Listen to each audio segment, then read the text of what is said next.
Buenas tardes, estimados estudiantes, ¿se me escucha? Buenas tardes, doctorita. Sí, Muy bien, muchas gracias. Si es que no avanza la pantalla Escucha. o se me corta la voz, por favor, me van a avisar porque tengo problemas con internet el día de hoy. ¿Ya?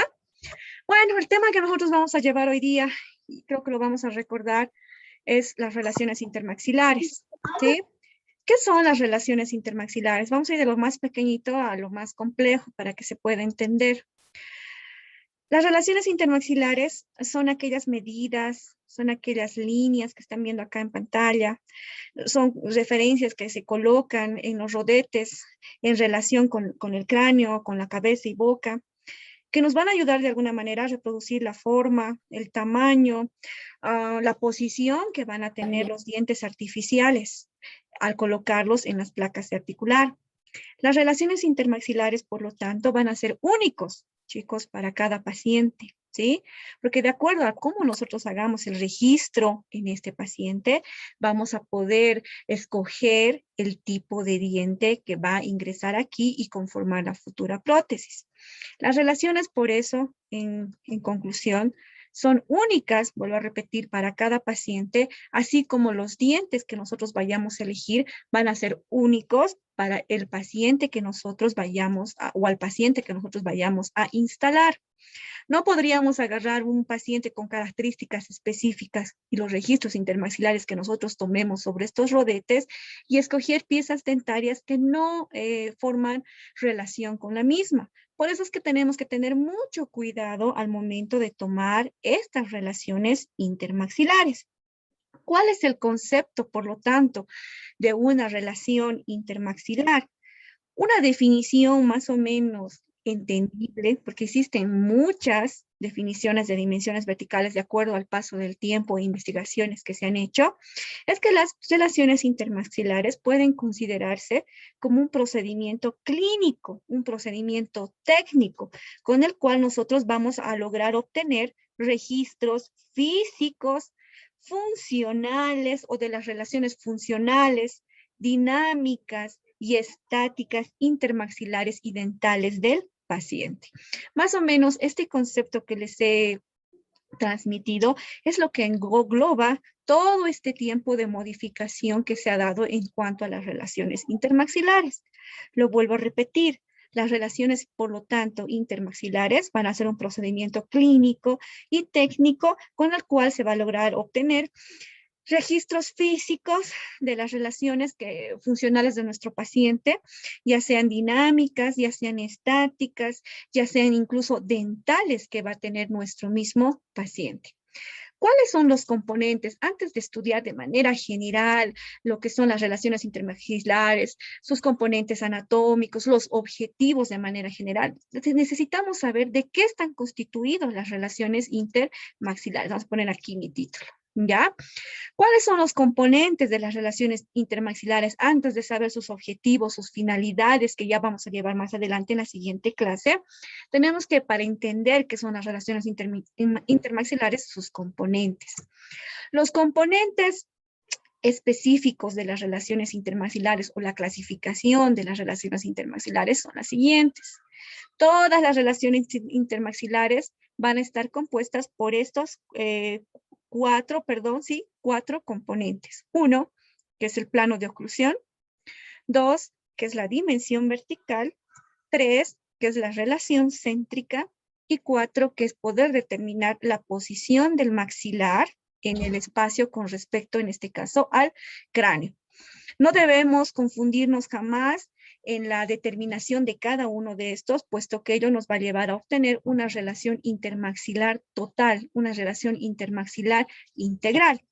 Por lo tanto, vamos a conocer cada uno de estos componentes para llegar a tomar registros intermaxilares adecuados en nuestro paciente. El primero se va a denominar plano de oclusión.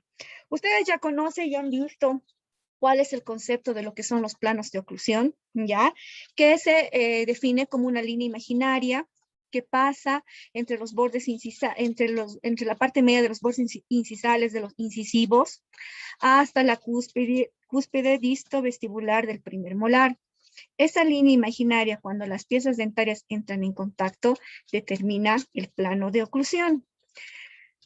Lo mismo pasa cuando nosotros realizamos este plano de oclusión en un desdentado total. Si nos fijamos bien, este plano de oclusión en un paciente que no tiene piezas dentarias se va a transformar en un plano de oclusión denominado plano de orientación. Este plano de orientación se va a extender, como están viendo en esta otra imagen, desde el trago a la ala de la nariz. Este plano de orientación, que es similar a lo que es un plano de oclusión, se va a presentar en pacientes desdentados totales y tiene que ser coincidente con este plano, que es el plano de Camper. Para nosotros tomar registros intermaxilares es muy importante identificar la posición de este plano de oclusión y plano de orientación, porque si no sabemos la extensión de estos dos, entonces ya estaríamos en un error al momento de realizar o marcar los registros de relación intermaxilar. Por eso es que cuando un paciente tenga piezas dentarias, mi primer componente para registrar relaciones intermaxilares va a ser plano de oclusión, ya sea que tenga todas las piezas dentarias o ya sea que tenga algunas piezas dentarias, como en el caso de los desdentados parciales. En cambio, en un desdentado total, este plano de oclusión se convierte en un plano de orientación. ¿Por qué? Porque como no existen puntos de contacto, esto se encuentra totalmente libre, al aire. ¿Y cuáles son los puntos que me van a ayudar a determinar este plano de orientación? Son dos puntos importantes que son el porium, ¿ya? Que está en la parte más alta del conducto auditivo externo, y la espina nasal anterior. Para yo poder determinar mi plano de orientación, debo conocer la posición exacta, en este caso, de estos puntos. En el caso de la espina nasal anterior, va a ser, como estamos viendo en esta imagen, un extremo puntiagudo de la cresta nasal anterior, pero en el sector anterior. En el caso del porium, va a ser el punto más superior, en este caso, del conducto auditivo externo. Eso nos va a ayudar a registrar el plano de orientación en un desdentado total. Si lo trasladamos a la piel del paciente para poder determinar mi plano de orientación, debo fijarme con un lápiz. A veces recomiendan que se haga con un lápiz dermográfico o con una regla flexible o con el plano de Fox y Camper, ¿no es cierto? Poderlo aplicar a los tejidos blandos del paciente y así poder identificar con este instrumento el paralelismo del plano de orientación que tiene que tener un paciente al momento de realizar los registros intermaxilares como primer componente. Eso es lo que quiero que quede claro. Plano de oclusión, cuando las piezas dentarias se encuentran en el paciente, y plano de orientación en pacientes desdentados totales. A su vez, en la parte anterior, este plano de orientación, hemos visto de manera perfil los puntos para poder identificarlos cuando el paciente no tiene piezas dentarias, desde el porium hasta la espina nasal anterior. En un paciente en vista frontal, vamos a identificar ese plano de orientación llevando a cabo o transmitiendo, proyectando una línea imaginaria a nivel de las pupilas. Esto nos va a ayudar igualmente a poder identificar el plano de orientación en un paciente que no tiene piezas dentarias. ¿Entendido? Aquí están otros casos clínicos de cómo identificar el plano de orientación. Este plano de orientación, por lo tanto, tiene que estar totalmente paralelo, ¿no es cierto?, a lo que va a ser el piso o al plano de Fox que ustedes van a introducir al momento de llevar a cabo la identificación del plano de orientación. Pueden hacerlo con una regla flexible o pueden hacerlo con un lápiz dermográfico que ayuda a determinar estos dos puntos para poder identificar el plano de orientación. Con esta técnica ya hemos registrado la primera parte de los registros intermaxilares, que es el plano de oclusión o plano de orientación. Nos vamos al segundo componente de esta clasificación de relaciones intermaxilares que vamos a ver en estas dos clases, que es la dimensión vertical. ¿Alguien me podría decir si es que ustedes tienen conocimiento de lo que es una dimensión vertical? Ya lo han de llevar en prácticas. ¿Nadie? Doctora, es la distancia entre el maxilar superior y el inferior. Muy bien. Excelente. Sí, estamos próximos a conocer más detalladamente un concepto de dimensión vertical y sí, es la distancia entre dos puntos, un punto fijo y un punto móvil. La dimensión vertical, que es lo que están viendo acá, es el segundo componente para poder realizar un registro de relaciones intermaxilares de manera correcta. Debemos identificar entonces la dimensión vertical en desdentados totales y la dimensión vertical en desdentados parciales cuando ustedes ya estén en casos clínicos. La dimensión vertical, por ejemplo, en desdentados y desdentados parciales, igual tiene un sinfín de definiciones. Vamos a ver una más asertiva y que ustedes tengan conocimiento. La dimensión vertical en pacientes dentados va a ser la distancia, como dijo su compañera, existente entre un punto determinado en el maxilar superior, que es el punto fijo, y otro en la mandíbula, cuando los dientes se encuentran en oclusión. ¿Entendido? Esa es la diferencia de una dimensión vertical en pacientes dentados. Vamos a conocer otra definición, dimensión vertical en desdentados totales. Igualmente, casi similar, es la distancia existente entre un punto determinado en el maxilar superior y otro en la mandíbula, pero como no existen piezas dentarias, se caracterizan cuando los músculos, perdón, cuando los músculos de masticación, en este caso porque están relacionados con la cavidad oral, se encuentran en proceso o en estado de reposo. Esa es la diferencia de la dimensión vertical en estos dos pacientes.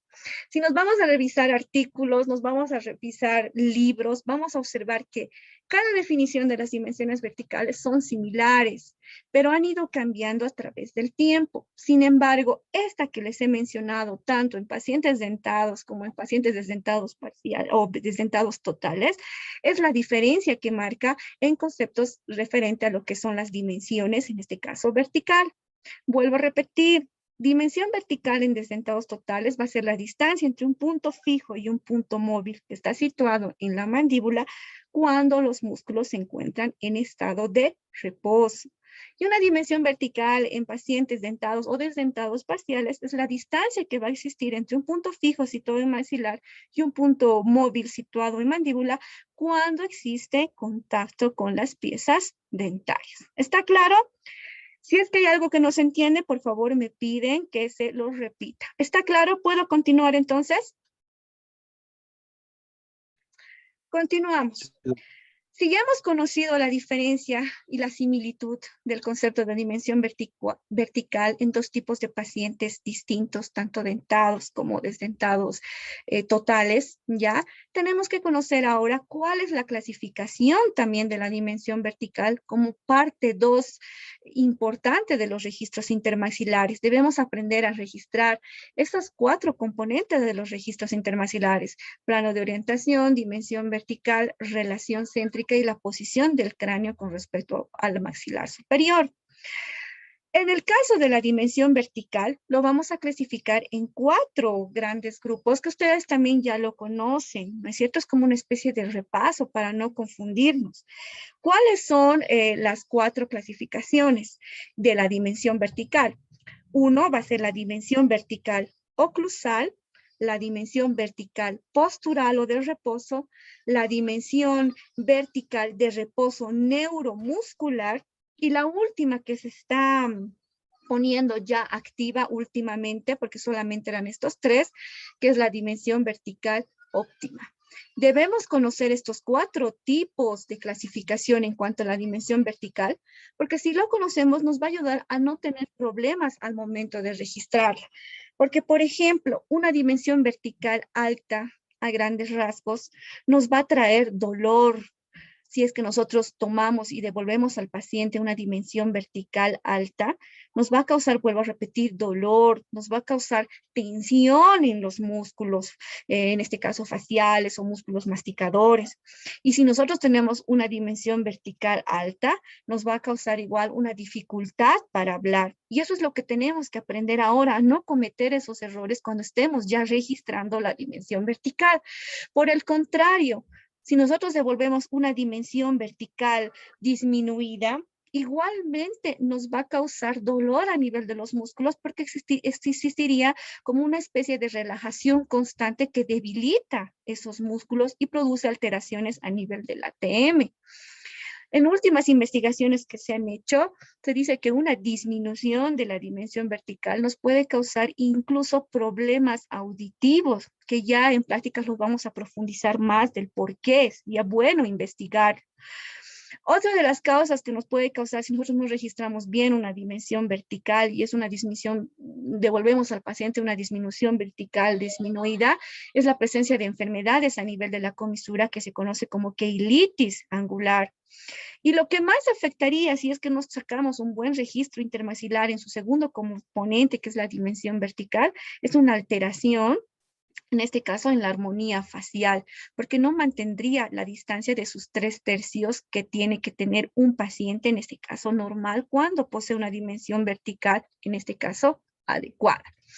Entonces es muy importante por eso conocer la clasificación de las dimensiones verticales para ver qué tipos de dimensiones verticales pueden tener o podemos identificar en este caso en un paciente. Por ejemplo, la clasificación de la dimensión vertical que hace mención a la dimensión vertical oclusal. Ahorita lo vamos a revisar, creo que me salté. La dimensión vertical oclusal, como ustedes están viendo, es la dimensión vertical que nosotros vamos a registrar en un paciente entre un punto fijo y un punto móvil cuando ese paciente toma contacto en sus piezas dentarias. Se ha hecho un estudio más profundo de este tipo de dimensión vertical oclusal y según este autor, que es Matsumoto, que me llamó mucho la atención y que sigue todavía investigando, ha dividido la dimensión vertical oclusal en 3 tipos. Una clase 1, una clase 2 y una clase 3. La clase 1, ¿cuál es la característica de la clase 1? Es que la dimensión vertical se va a determinar como clase 1 cuando todas las piezas dentarias que existen en la cavidad bucal se pongan en contacto. Como también si es que existen todas las piezas dentarias o si es que al final solo existen 2 piezas dentarias antagonistas. Pero basta que se pongan en contacto y ya estaría determinado como una clase 1 según la clasificación de este autor para dimensión vertical oclusal. Antes solamente veíamos contactos de piezas dentarias, dimensión vertical oclusal. Pero ahora estamos aprendiendo que esta dimensión vertical oclusal, de este tipo de clasificación, se divide en 3. Una clase 1 que hace referencia a lo que nosotros ya sabíamos que era el contacto de todas las piezas dentarias, pero aquí este autor dice que no solamente se va a basar en el contacto de todas las piezas dentarias, sino también en el contacto de pocas piezas dentarias o inclusive en el contacto de que existiese tan solo 2 piezas dentarias. La clase 2, que es otro tipo de dimensión vertical oclusal, hace mención a la presencia de dientes en los maxilares, pero cuando la dimensión vertical oclusal se toma como clase 2, cuando por problemas esqueletales, ninguna de las piezas dentarias entran en contacto. Entonces, este tipo de dimensión oclusal, dimensión vertical oclusal, se puede observar en pacientes con mordida abierta, ¿entendido? Y un tipo 3 o clase 3 de dimensión vertical oclusal que hace referencia a donde no existe relación oclusal entre las piezas dentarias, ya que uno de los arcos está totalmente desdentado. Estaríamos entonces en un tipo de dimensión vertical oclusal de un mono maxilar con antagonista dental.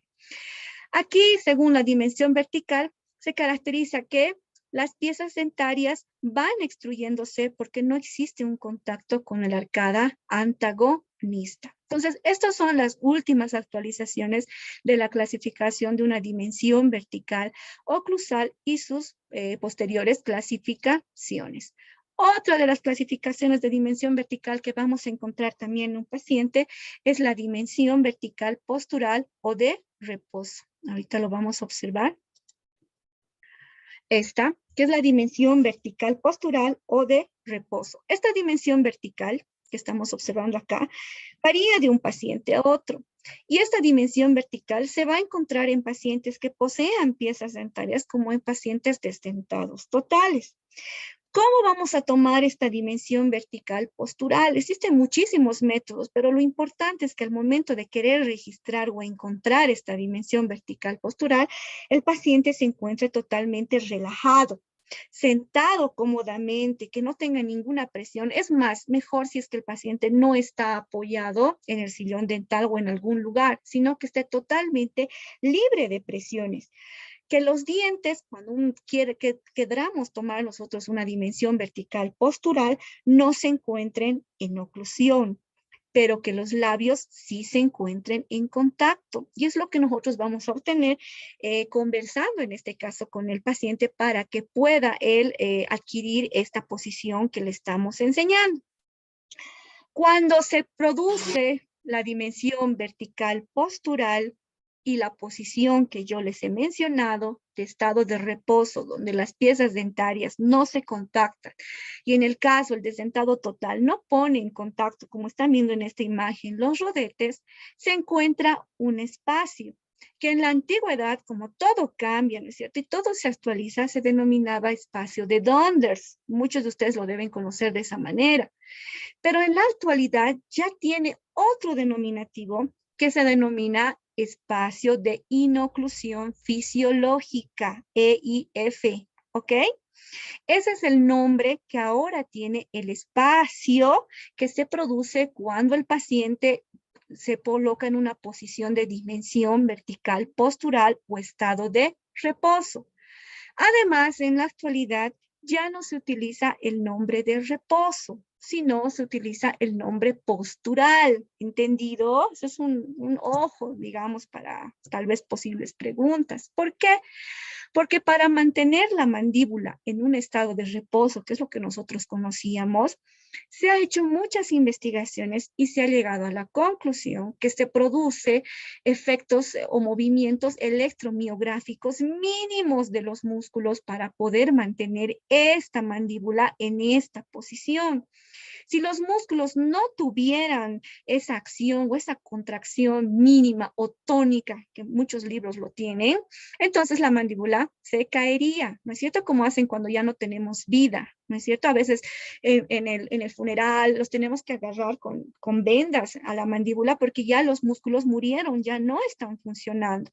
Entonces, como se ha identificado esa contracción tónica, para que me entienda mejor, contracción mínima de los músculos elevadores de la mandíbula, es que se denomina en la actualidad dimensión vertical postural, desechando esa posición de reposo. ¿Entendido? En esta dimensión vertical postural del paciente se va a identificar un espacio que en la actualidad se denomina espacio de inoclusión fisiológica. Este espacio de inoclusión fisiológica que están viendo acá en pantallas entre los dientes y entre los rodetes, cuando el paciente está en posición postural, se mide aproximadamente entre 1 a 3 milímetros.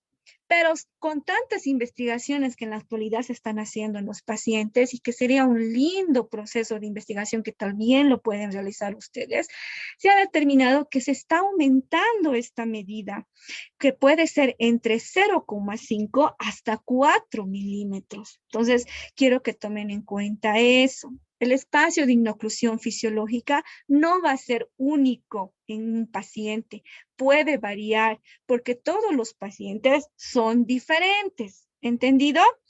Vamos a ver ahora la tercera clasificación de la dimensión vertical. La dimensión vertical de reposo neuromuscular o de menor actividad electromiográfica, que es lo que hemos visto en este punto. Aquí, en esta dimensión vertical de actividad, en este caso electromiográfica, se ha hecho para poderlo identificar pruebas para observar cuál es la altitud, podríamos decir, o la intensidad de las contracciones que pueden realizar los músculos elevadores cuando el paciente se encuentra en estado de reposo y cuando no. Además de las medidas que tenemos, cuando este músculo se encuentra en contracción tónica, puede llegar inclusive, se dice, a extenderse mucho más hasta de 8 a 10 milímetros.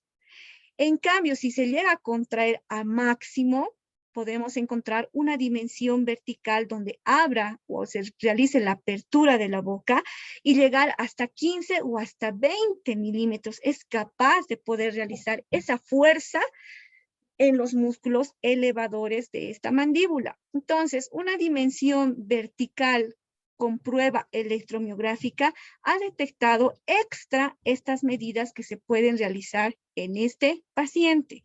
Si estamos observando la dimensión vertical en cada paciente no es fija, varía de uno a otro. Y luego tendríamos, en este caso, la dimensión vertical óptima. No sé si está acá, no, está acá. La dimensión vertical óptima, que es la última clasificación de los tipos de dimensión vertical que nosotros vamos a poder encontrar en los pacientes, que corresponde a la separación intermaxilar, ya que puede existir de acuerdo a los movimientos que ejecute el paciente al poner en relación un punto fijo y un punto móvil. De estos 4 tipos de clasificación, los más conocidos van a ser la dimensión vertical oclusal y la dimensión vertical postural, que ustedes ahora saben que se denomina desechando lo que es la dimensión vertical de reposo. Simplemente son estas clasificaciones que podemos mencionar.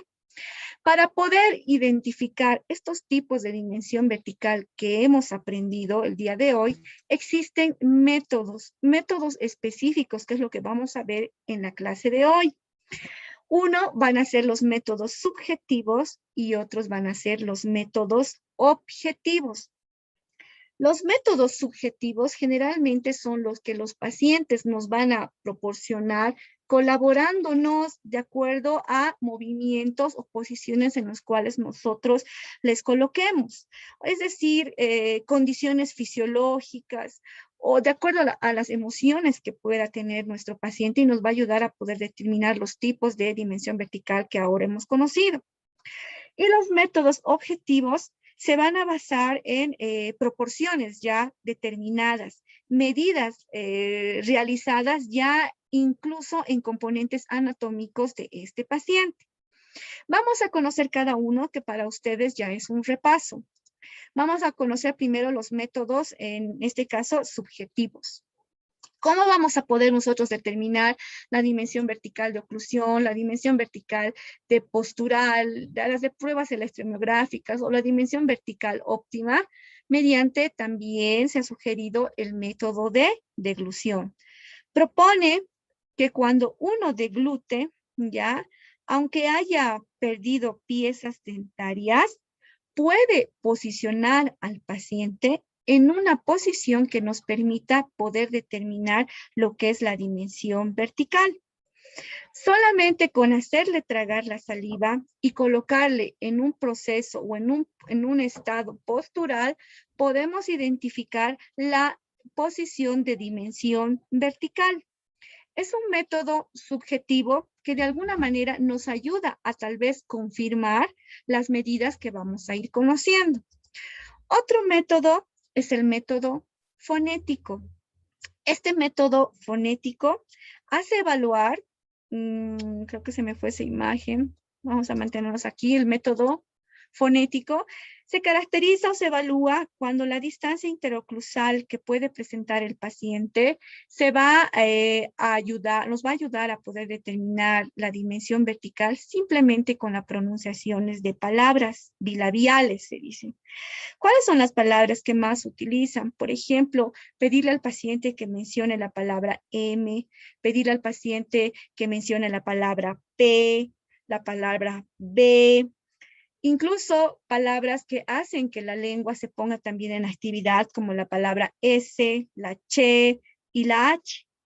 Sin embargo, también se han metido, se han incursionado otras palabras para poder tomar las medidas de la dimensión vertical desde el método fonético, que son la palabra L y que son la palabra holo. ¿Por qué estas palabras? Porque se ha determinado mediante muchos estudios que se han hecho en diferentes pacientes que, por ejemplo, la palabra holo en casi 15 pacientes ha determinado una distancia de 5.51 metros de espacio de reposo, milímetros de espacio de reposo. Lo que hace mencionar que si nosotros tomamos una dimensión vertical, una distancia entre un punto fijo y un punto móvil, se mantiene casi similar en todos esos pacientes. En cambio, con las palabras M, P y B había algo de variación. Con estas palabras ELO y L o ELO, existe un mínimo, una disminución de error. Entonces, por eso es que el método fonético también ya está cambiando desde las palabras Che, H, S que se mencionaba en la antigüedad a poderlas aplicar con la palabra ELO o L para poder disminuir el rango de diferencia al momento de poder medir la dimensión vertical. Otro método subjetivo importante es el método estético. En este método estético, nosotros vamos a medir la dimensión vertical de acuerdo a las proporciones específicas que existen y que nos da una armonía facial. Este se va a dividir, por ejemplo, en un tercio superior, en un tercio medio y en un tercio inferior. Si nosotros vamos a identificar que el tercio inferior está disminuido o está alto, nos vamos a dar cuenta porque estas tres proporciones que les he mencionado tienen que ser similares. El tercio superior, por ejemplo, o cerebral, se extiende desde el trichum ya al límite superior frontal, que es a nivel de las cejas. Se dice que este trichum superior debe ser igual al tercio medio. El tercio medio o respiratorio, por ejemplo, se extiende desde la línea de las cejas hasta la base de la nariz. Esta porción superior y esta porción media deben ser similares. Y el tercio inferior, que también se lo denomina tercio digestivo, se extiende de la base de la nariz a la base del mentón. Entonces, este método estético se basa en proporciones armoniosas que nos han dado dichos autores para identificar que la dimensión vertical que nosotros vayamos a registrar también se encuentre de manera correcta. ¿Entendido? Entonces, es otro método para poderlo registrar de manera subjetiva. Otro método que es la posición de reposo. Como les decía anteriormente, ¿no es cierto? La manera de poder determinar la dimensión vertical es colocar al paciente en una posición de reposo donde no esté tensionado, si es posible la cabeza totalmente libre, un ambiente libre de estrés, tranquilo y sentado mirando de frente. La posición de reposo, en la mayoría de los casos, hace identificar una dimensión vertical real, siempre y cuando el paciente cumpla con las condiciones que yo los he mencionado. A su vez, en esta posición de reposo, nosotros vamos a poder identificar el espacio de inoclusión fisiológica que nos va a ayudar de alguna manera a poder también determinar lo que es la dimensión vertical. Existen muchos métodos, chicos. Estamos viendo acá tal vez los más importantes que nos van a ayudar a registrar una dimensión vertical adecuada. Por ejemplo, otro método es el método de la preextracción, en que consta que antes de extraer los dientes, aprovechemos el contacto dentario que existe para podernos guiar en una dimensión vertical más o menos aproximada. Y luego de extraer el diente, ya vamos a podernos guiar con el método registro previo que nosotros hayamos tenido antes de la extracción. Otro método subjetivo también importante es el método de los registros previos.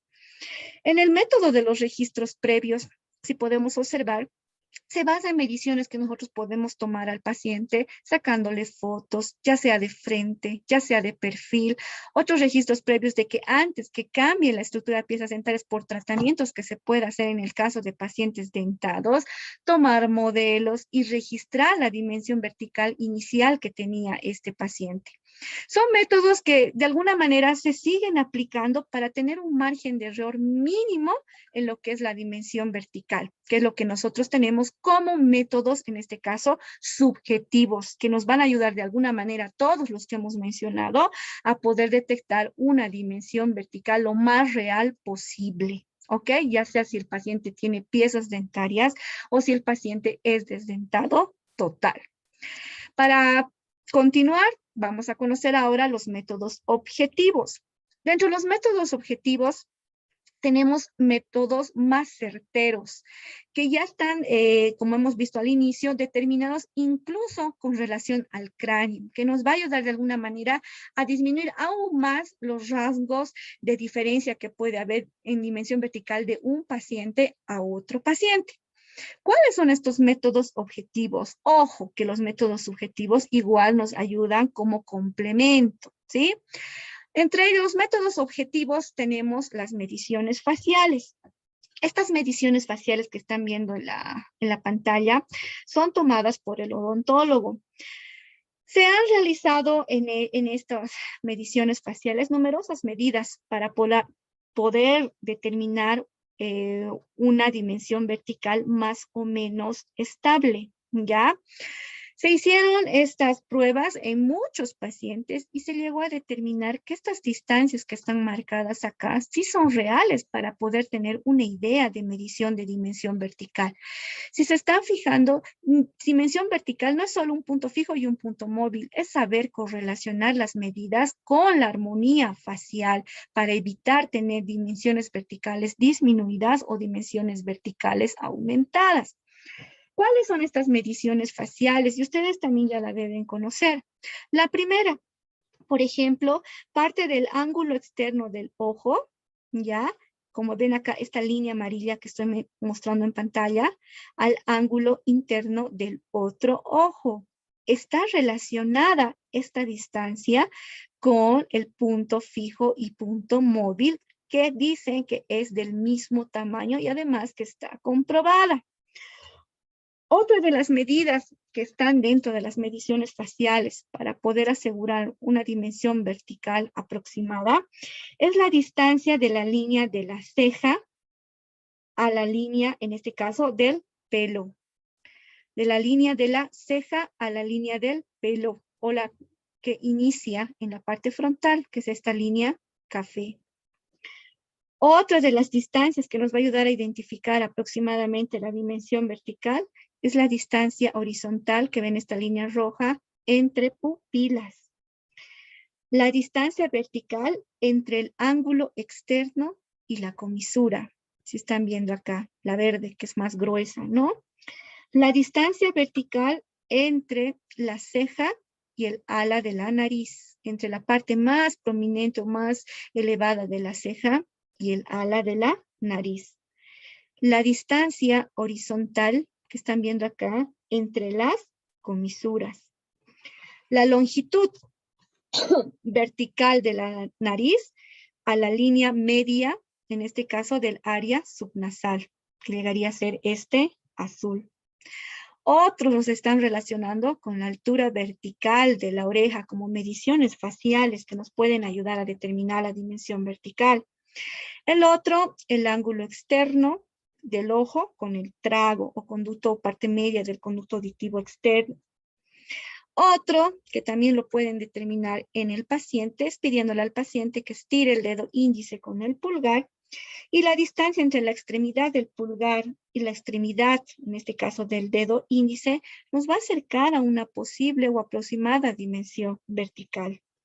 Otros más profundo todavía otras medidas que también nos ayuda es 2 veces la distancia de los ojos o entre los cantos interiores de los ojos. Ya, por ejemplo, acá esta distancia 2 veces.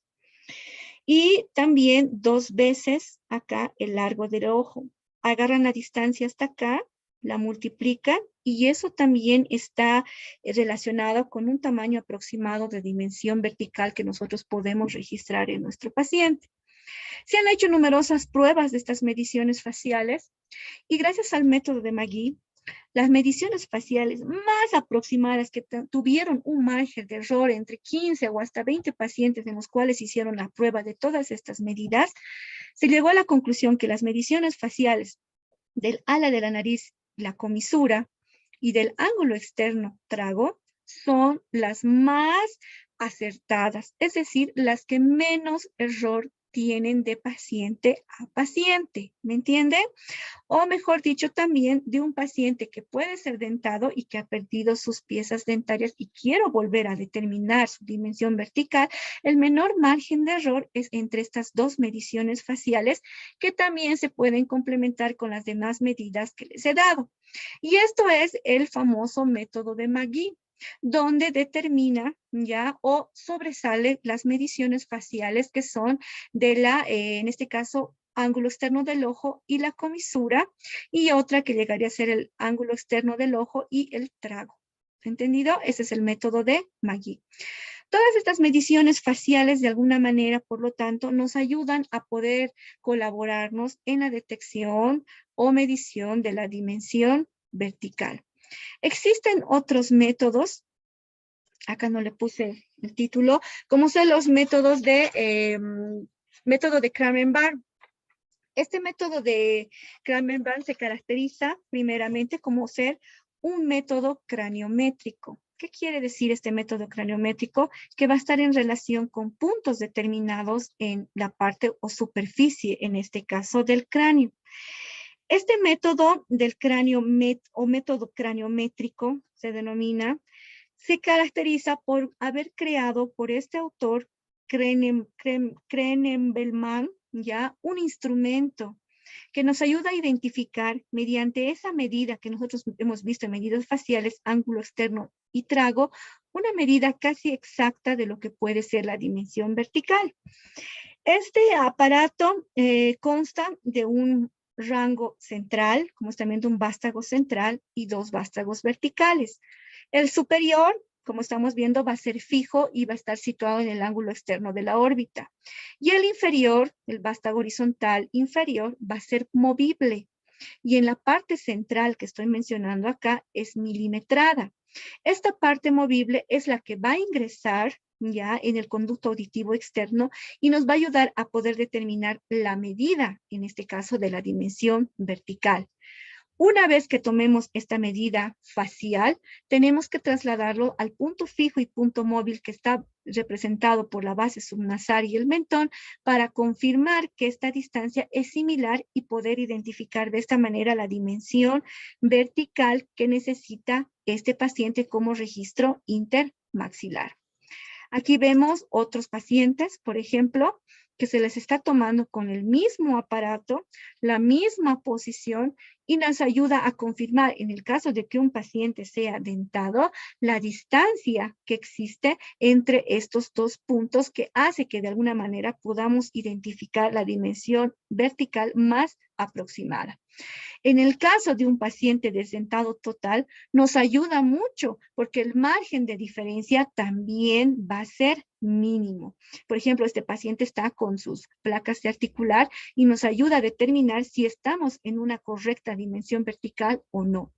Este método es el método craniométrico de Nebelman. ¿Por qué? Porque este instrumento fue creado también por él y recibe el mismo nombre.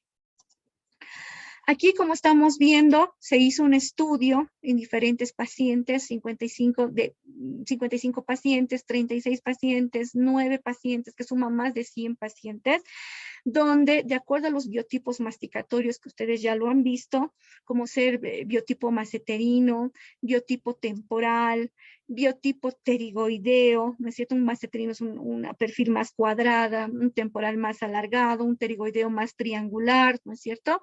Si nosotros tomamos este método craniométrico, se ha ido viendo que en el lado derecho y lado izquierdo existe un margen de error totalmente mínimo de paciente a paciente. En los biotipos temporales, por ejemplo, tomamos este método de craniométrico de Nebelman, ahí existe una desviación de 0.88, de 0.94, en el maceterino, por ejemplo, se ha hecho la misma prueba de 0 milímetros, de 0.7 milímetros, y estamos viendo por eso, este método nos asegura con esas mediciones faciales tener rangos de error mínimo al momento de poder registrar específica en un paciente desdentado total. Otro método para poder identificar la dimensión vertical es el índice de Willis. Este índice de Willis es el más utilizado, el que ustedes incluso van a llegar a utilizar en clínicas, ¿no es cierto? Este índice de Willis consta de un instrumento que ustedes están viendo, tal vez este craniómetro de Neverman cuesta un poco más costoso y este es más económico. Consta igualmente de un vástago vertical y dos horizontales.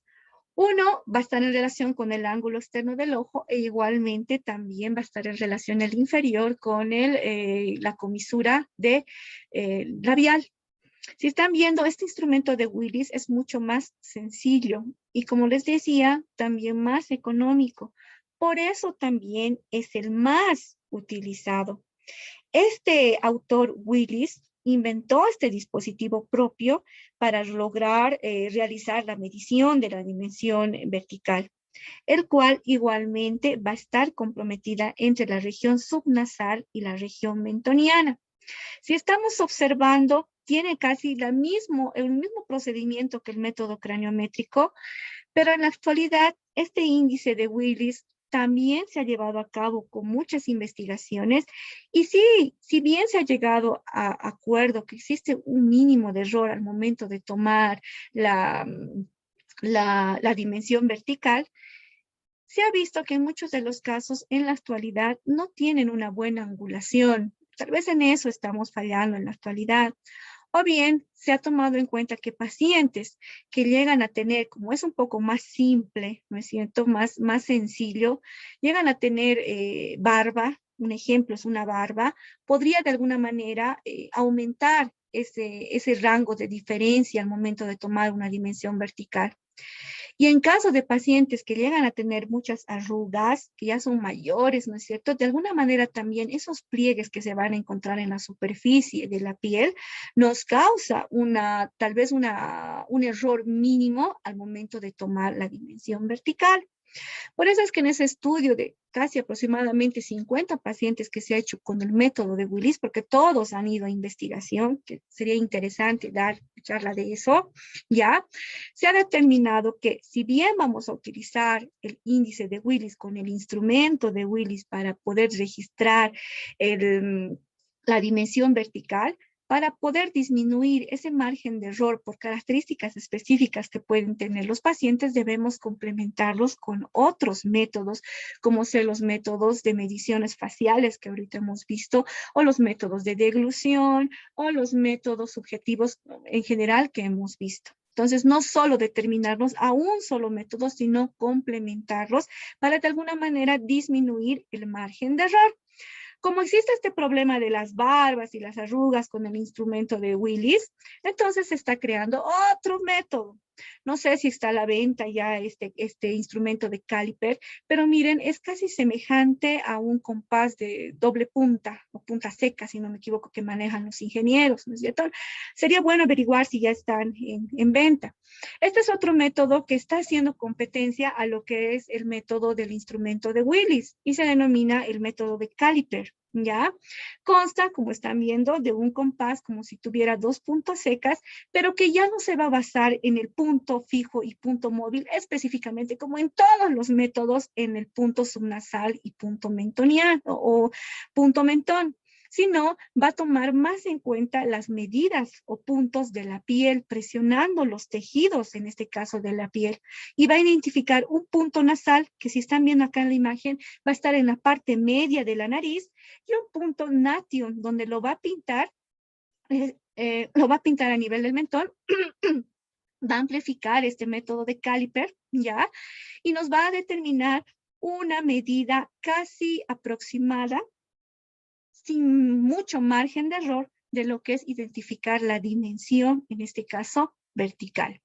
Si bien en que es el más utilizado, ya se han encontrado diferencias de dimensión vertical que son mínimas, pero existen, en este método caliper, ya que es simplemente presionando en la parte media de la nariz y en la parte del mentón los dos puntos, nos va a determinar un punto, una medición de dimensión vertical mucho más exacta. Pero siempre, ya no puedo decir que esta es la certera, porque tampoco es así, ya complementados con los métodos subjetivos que nosotros hemos visto para determinar la dimensión vertical. Y otra que es un poco, ya no se utiliza mucho, porque es un poco costosa, ¿ya? Que son mediciones cefalométricas, que ustedes lo conocen, que generalmente se obtiene al realizar teleradiografías.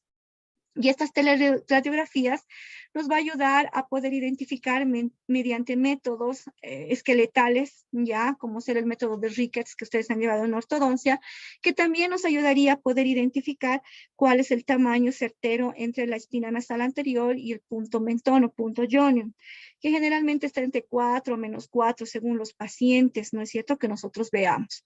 Si ustedes quieren, también pueden utilizar una medición cefalométrica para acercarse casi al exacto de dimensión vertical en este paciente, ¿ya?